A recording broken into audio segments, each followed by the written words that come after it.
सभा में उपस्थित हमारे बुजुर्ग साथियों और नौजवान साथियों, मैं तो कॉमरेड सुरेंद्र तिवारी जी से कभी मुझे मिलने का मौका नहीं मिला और ना ही कभी उनका साथ कभी उनको मैंने देखा। लेकिन जितना भी मैंने यहाँ के लोगों से सुना, अपने पुराने साथियों से सुना और जितना भी उनके बारे में पढ़ा है मैंने,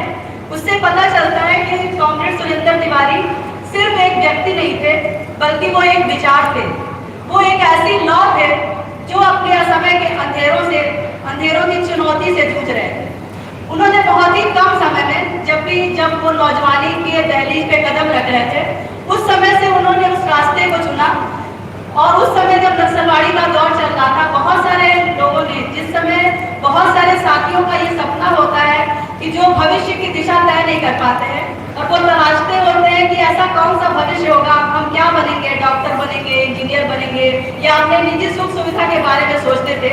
उस समय जबकि वो 18 साल भी शायद पूरे नहीं हो पाए थे, उस समय उन्होंने वह रास्ता चुना जो गरीबों, मजलूमों, शोषितों की मुक्ति की बात सोचता था।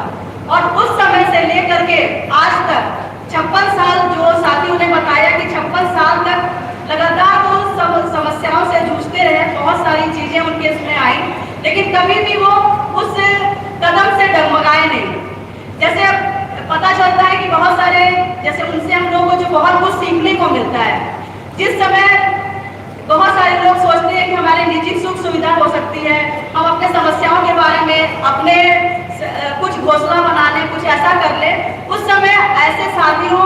के बारे में जो कि जिस समय उन्होंने जो भी सपना देखा था, जैसे जब नक्सलवाड़ी का दौर हुआ, उस समय बहुत सारे लोग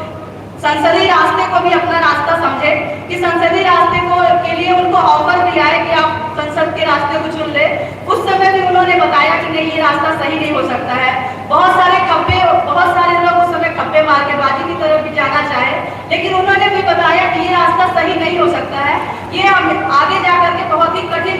चुनौतियों में भी उभरेगा। और उन्होंने जो जन दिशा की लाइन दी कि जब तक जन संगठन नहीं खड़े होंगे, जब तक जनता के चीजों को हम लोग एक्सेप्ट स्वीकार नहीं करेंगे, तब तक ये दुनिया नहीं बदल सकती है, ये समाज नहीं बदल सकता है। और उससे हम लोगों को भी बहुत कुछ सीखने को मिलता है कि जन संगठन को खड़ा करने में क्या क्या चुनौतियां आती हैं, और हमेशा ही जनता ही शाश्वत होती है। बहुत सारे लोग आते हैं, जाते हैं, लेकिन जनता उस तरीके से उन चीजों को आगे बढ़ाती है। और जन संगठन खड़ा करने के बारे में उनकी जो छोटी छोटी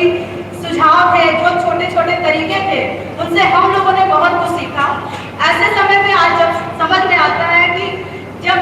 आज के समय में जितना फांसीवादी हमला हो रहा है, तरह तरह से लोगों को प्रताड़ित किया जा रहा है और बहुत सारे नौजवान गलत दिशा में जा रहे हैं, ऐसे समय में हमारे जो बुजुर्ग, जो हमारे कॉमरेड हैं, जिनसे हम बहुत कुछ सीख सकते थे, ऐसे समय में इस साथी का जाना हमारे लिए बहुत ही तकलीफदेह है,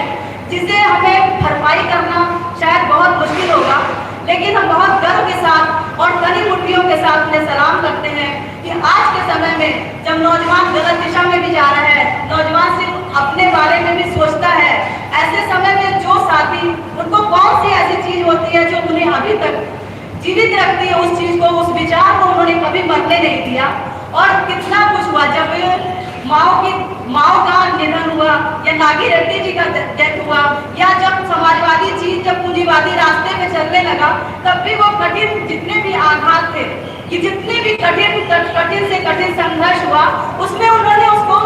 उनके कदम को हिलाया नहीं, बल्कि उसमें उनके कदम को और ज्यादा मजबूत किया, उनकी वैचारिक प्रतिबद्धता को उनको और ज्यादा पैदा किया। उससे हमें सीख मिलती है कि आज के समय में जब नौजवान बहुत कम आ रहे हैं, तो ऐसे जो हमारे कॉमरेड थे, जो हमें बहुत कुछ सिखा सकते थे, जो हमें बहुत कुछ कर सकते थे, उनसे हम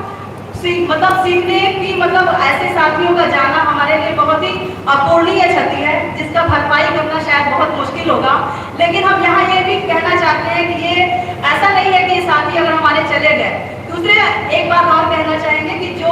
जिस संगठन से सुरेंद्र तिवारी जुड़े हुए थे, जिस जत्थेबंदी ने पूरे क्रांतिकारी जन दिशा की नींव की परंपरा रखी उन्होंने, कि जन दिशा ही सबसे सही चीज हो सकती है। दूसरे साथियों ने संगठन से, जिसको कॉमरेड सोही के नेतृत्व में सुरेंद्र तिवारी जी ने बहुत अच्छे से लागू किया, और वो चाहते थे कि कम्युनिस्ट क्रांतिकारियों की एकता हो, और वो कभी भी इस चीज को नहीं समझते थे कि जो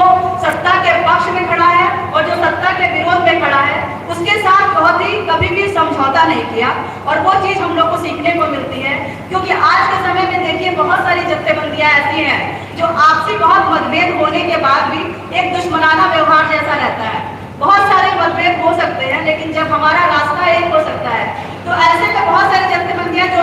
दोस्ताना व्यवहार के प्रति थोड़ा सा संकुचित व्यवहार उनका रहता है। ऐसे में सुरेंद्र तिवारी, कॉमरेड सुरेंद्र तिवारी और उनकी जत्थेबंदी की जो सोच है कि ऐसे लोगों से दोस्ताना व्यवहार करना चाहिए, जो भी ऐसे वैचारिक मतभेद हो सकते हैं। हम ये भी मानते हैं कि शायद सुरेंद्र तिवारी से हमारा हो सकता है बहुत चीज़ों में एक मतभेद हो सकते हैं, लेकिन जो साथ का पहलू है वो यही है कि हम लोगों को जब भी हम लोगों ने जो ठाना, जो विचार जो हम कहते हैं मार्क्सवाद लेनिनवाद माओवाद की जीत होगी और वो अंतिम हार में जीत होगी, और उसके लिए उन्होंने इतने समय तक जब से उन्होंने कदम ठाना तब से कभी पीछे मुड़कर नहीं देखा। उस विचार को उन्होंने आगे कदम बढ़ा के चला। उससे हम लोग को प्रेरणा मिलती है कि ऐसे नौजवान, ऐसे लोग आगे आए जो हमारे बुजुर्ग कॉमरेड, जिनके अंदर जो प्रतिबद्धता थी, जो कर्मठता थी, जो साहस था, वो जो आज के नौजवानों में कम हो रहा है। तो आज हमारे लिए बहुत चुनौती भी है कि कैसे हम नौजवानों को आगे बढ़ाएं। कैसे जब नौजवानों की भर्ती बहुत कम हो रही है, ऐसे में ऐसे बुजुर्गों का जाना, ऐसे कॉमरेडों का जाना जिससे हम बहुत कुछ सीख सकते थे, उनका जाना हमारे लिए बहुत ही तकलीफ दे है। लेकिन हम बहुत ही तकलीफ में भरे हुए लेकिन गर्व के साथ और तनी मुट्ठियों के साथ उनको सलाम करते हैं कि उनका जो दिखाया हुआ रास्ता है, उनकी जो प्रतिबद्धता है, उनका जो साहस है, उनकी जो कर्मठता है, हम उस पर अंतिम समय तक चलते रहेंगे और कभी भी इस विचार से कभी भी पीछे नहीं हटेंगे। इसी सब बस खाली एक बार नारा लगाते हैं, कॉमरेड सुरेंद्र तिवारी को लाल सलाम।